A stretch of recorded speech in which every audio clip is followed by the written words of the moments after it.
تحياتي لكم يا احلى المتابعين. هو ناس يراسلوني يقول شلون نفرغ المسبح بطريقه صحيحه وبسرعه.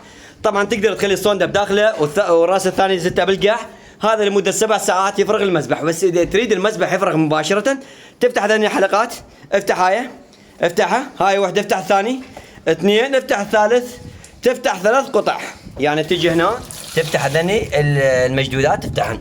هسه فتحنا 3، اضغط عليه خلي بين امام المشاهدين.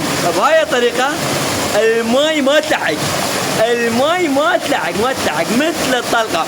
اوقف اوقف اوقف اوقف اوقف اوقف. بهاي الطريقة هاي اسرع طريقة تفرغ المسبح لمدة 3 دقائق، دقيقتين الى 3 دقائق. ونقول لكم الكل يشترك بالقناة، يفعل زر الجرس حتى يوصلكم كل جديد. طبعا الرسائل اللي قاعد تجيني على قناتي الأول هو اسمه عبد الصمد العراقي، واصل 125 ألف مشترك. هاي قناتي الثاني واصل 12 ألف مشترك، أيضا اسمه عبد الصمد، اسمه عبد الصمد العراقي بس مخلي يمه رقم 2. تمام. ونتمنى من الكل أن يشترك بالقناة، وهذا هو أفضل طريقة تفرغ المسبح لمدة دقيقتين. بلش يا كرار خلي يشوفون.